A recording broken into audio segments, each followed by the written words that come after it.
This is the Global Podcast Network, where executives and professionals connect, share, and inspire. Stay tuned for the conversations that drive success.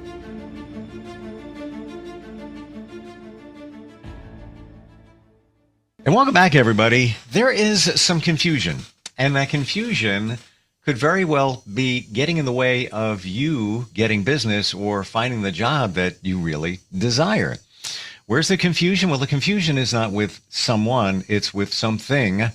LinkedIn is confused by most of the stuff that we're doing right now. And if you're not on LinkedIn, I'm not going to judge. I'm just going to say you need to be. And we're going to explain why, where the confusion comes. The key word here is keywords. That's exactly what we're talking about today and so much more. He is truly an expert when it comes to LinkedIn. He's got it figured out, from the algorithms to the keywords and so much more. And it's so great to have him back with us. Donald Wittman on the program. How are you doing today? Very good. And yourself? Fantastic. Eager to learn.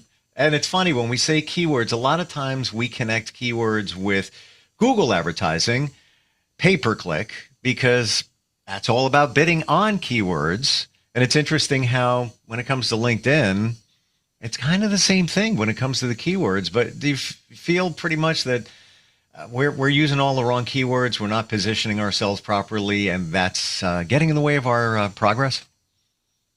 Yeah, I mean, you put the analogy of Google and other places. Google assigns keywords via points, right? And that's how they rank where you're going to show up on Google. LinkedIn is the same thing. The problem being is that when someone does a search, okay, they only present a certain number of keywords.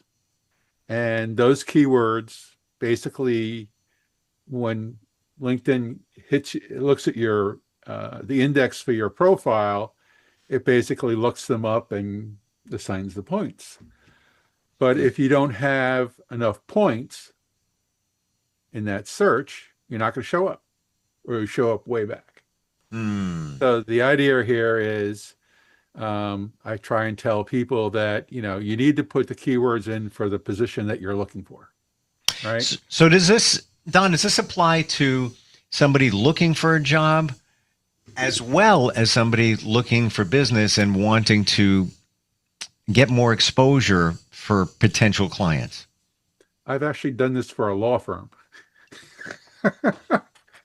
So, and the law firm itself, for this one guy that I did it for, became the highest new customer acquisition person. Wow. So, Yeah. People just don't realize how important LinkedIn is. Now, before we continue, what comes to my mind here is, okay, I've made the changes that Don has suggested. How long does it take LinkedIn to realize? And the reason I'm asking that is, if you do SEO, proper SEO on your website, it takes time for Google to crawl out there and start figuring out, oh, we got some changes. Oh, all right. Yeah, we're gonna rate you higher, so to speak, and rank you higher based on the good stuff that you're doing with SEO. So with LinkedIn, you make some changes. How long does it take for LinkedIn to figure that out? the LinkedIn basically re-indexes your profile every 3 to 4 days. Wow. So, and that index is what that basically it indexes your profile, and it takes certain keywords, not all words in your profile. I mean, you can't put LinkedIn in your profile and have someone search on it, because that's a blocked word. And there are other blocked words as well. But for the most part, you can put the keywords in, and 3 to 4 days, LinkedIn will be done, unless they're doing new releases. Then it may take as long as a week. But I got to tell you, that's shorter than I thought, because when it comes to Google and, let's say, SEO, and you're kind of doing the same thing in a different way. If you're trying to optimize your website, it could take months, weeks for Google to figure it out and start ranking you higher. So this is actually pretty good news. Yeah, it is. I mean, I've even got complaints. It takes 3 to 4 days from different people. They want it instantly. Patience, everybody. Right. So, right. So the idea here is that, you make your changes. 3 to 4 days later, you run a test against those keywords and see where you rank. So one of the things I tell people to do is choose 10 primary keywords and 10 secondary keywords. And the primary keywords basically go in the headlines of your LinkedIn profile, or sometimes called your business card, and the headlines of your experience sections. And the idea here is those are the highest point value areas you can put your keywords into. So it is different areas of LinkedIn are very point sensitive. And if you put too many different words in there, you don't get enough points to rank on search. So your SEO, like on Google, your SEO falls off. So your SEO on LinkedIn has basically the same thing. So basically, like, I mean, a lot of my clients I've done says, okay, here are all the marketing keywords, and it's like 2 pages. And I said, but you got to choose the ones that fit you. If you use them all, you're not going to rank for any one of them. Right? So you have to choose the ones that fit you. Not only do they fit the job you're looking for, okay, they have to fit your level. One of the big complainers I had was an ex chief marketing officer for a division of IBM. And he says, I'm getting lots of calls and everything else, but they're all for too low. He says, well, let's go through it and see why you're getting calls why you're getting calls for a position quite a bit below you. And we went through it and says, well, no, most of these words, a lot of the words that you're using in your profile are for more junior positions than you are. So you're sort of doing yourself in. You're actually, looks like that's what you want. Because LinkedIn is trying to figure out what level you're at. And so is a recruiter by putting those keywords in there. If you want to be a chief marketing officer or a senior marketing officer and that kind of stuff, you have to put the right keywords in there for your level. And industry changes too. It's very different being a manufacturing chief marketing officer than a social media marketing officer. So Sure. They are different. So you have to choose the words appropriately. Now, my job is to give you what the words are, and then have you choose what you think is right for you, for what you want, and then help you get it to the point where when someone is looking for you, you have enough search points so that you can rank. So we talk about too many keywords, which just dilutes the whole situation. How do you know how many is the right amount? In general, I tell people to use 10 and 10. 10 primary, 10 secondary. And yeah, you can go to 12 or 14, but you have to be careful that you're still staying at the right level. The more keywords you tell a person can use, the more they go off track. Wow. It's not that it doesn't work, but like for marketing, usually marketing, the keywords are 2 and 3 word keywords. Okay, you need 2 or 3 words to make it work. I've had a marketing person, because they only use single word keywords, look like an engineer. Oh, wow. This is going way deeper than I think many of us realized, because we think that we're using the right words and brevity. You want to get to the point, many of us, as opposed to like loading all this copy and thing. But it sounds like it's okay to be a little wordy when it is the right words. And of course, if you're using these keywords, you have to connect these keywords with other words like ands and things like that. So it can get a little, I'm going to imagine that even your profile could get wordier than you might have imagined but it seems like that's okay. Tell me your thoughts there. First of all, you're not supposed to use and in LinkedIn, and Oh you're my not God, supposed to use prepositions. I'm failing miserably here. All right. I just picked any word, but and is comes up all the time. Okay. Yeah, and is really a conjunction, so it's tying pieces together, and you have prepositions. The problem is that, like I said, there's keyword strings, one or two or three words predominantly for marketing. So if you break that up and says, social and uh, manufacturing marketing, okay, the Mhm. two words at the end will search. The social one won't because you don't have marketing next to it. You're separating it by an and another word. So Wow. you have to put social marketing and um, manufacturing marketing. They have to be together, or else LinkedIn doesn't consider them that string. LinkedIn doesn't understand the natural language of keywords. Doesn't understand natural language at all. Yikes. Google does a little bit, but it's better not to rely on it. Hmm. And same thing with other different websites. So the keywords becomes, important to make sure you have the right modifications of your main words that you're using. So, because you're basically modifying marketing, right? So if you're modifying marketing with an adjective, you need to make sure that each one properly modifies it without having conjunction in between. I Yeah, I know wow. it's sort of like It is what it is, and that's beautiful. You have to you're playing in LinkedIn's sandbox, so you have to adhere to the rules of that. But this is why you hire a professional because there's so many little pieces here, and you know what? I'm imagining once you get it right, you're good at least for a while. What about you look at a resume? I'm going to use that as the analogy or comparison. You look at a resume, and a lot of times you don't go far back because it might seem that you're older, you're not as relevant, even though you could be a genius at your craft, whatever it may be. Should you put that experience that's maybe 15 years out or a little bit longer somewhere in your profile?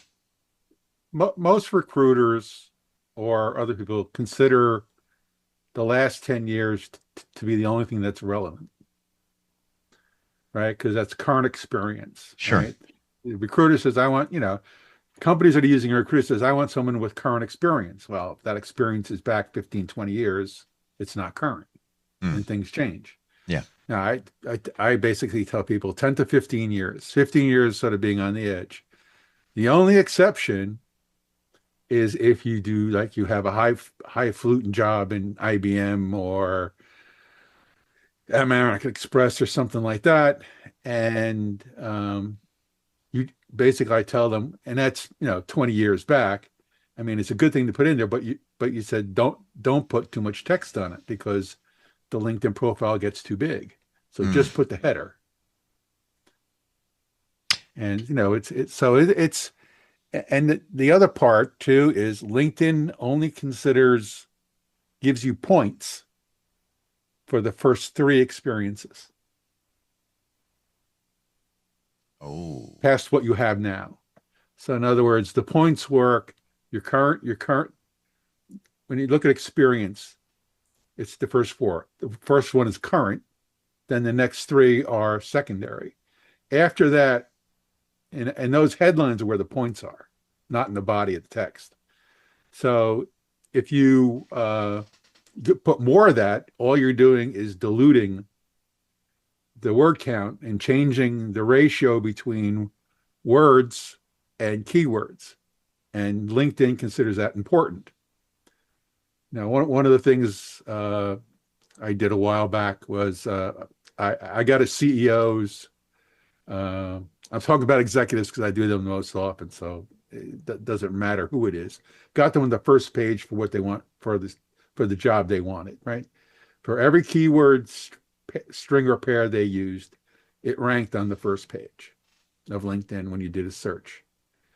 in your local environment. In other words, I live in Danbury. I'm part of the New York, greater New York City area, or Hmm. New York City metropolitan area. Yep.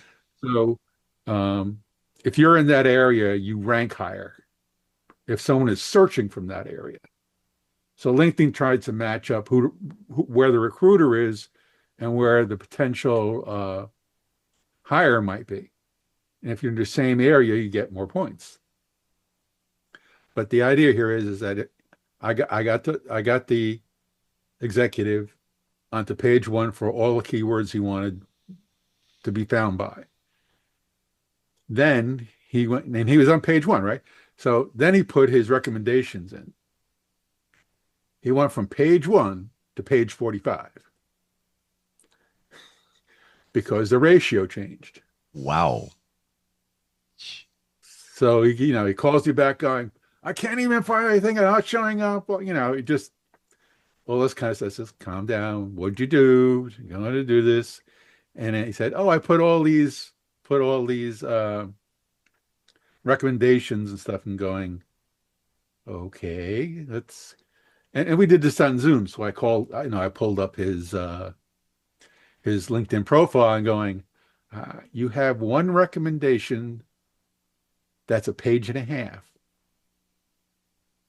That's more space than your first three experience areas of your profile.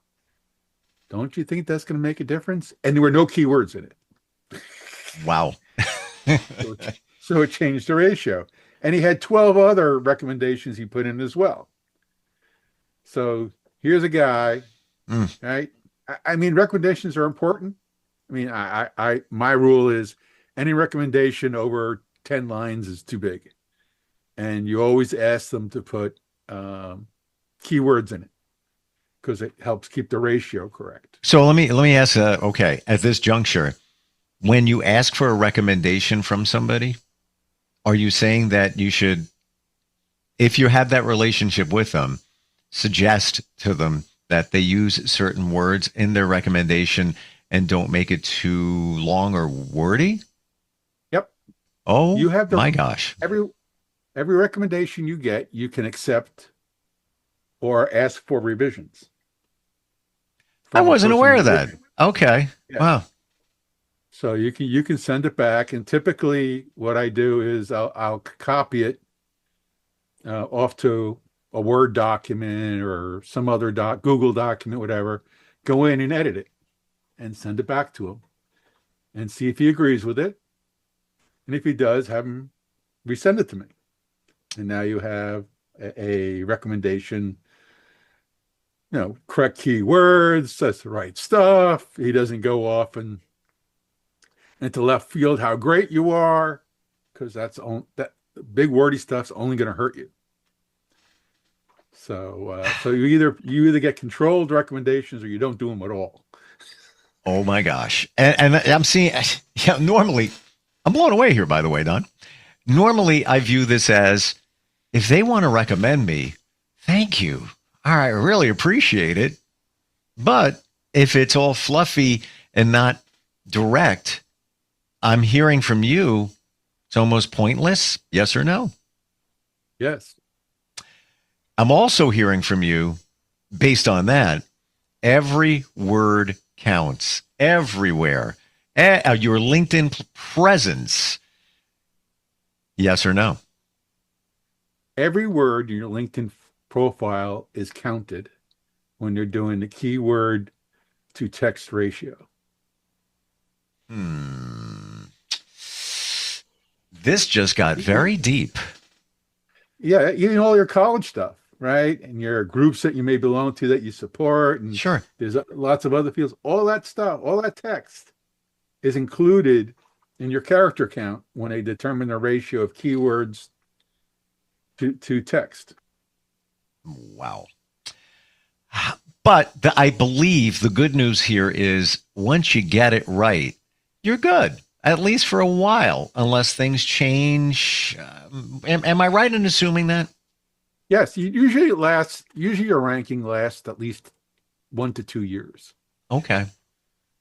Okay. Hmm. Sometimes LinkedIn does make a lot of changes. Like I helped a woman who wanted to be she was a business efficiency consultant, and she wanted to get out of that business. She wanted to become just board members, just have board seats.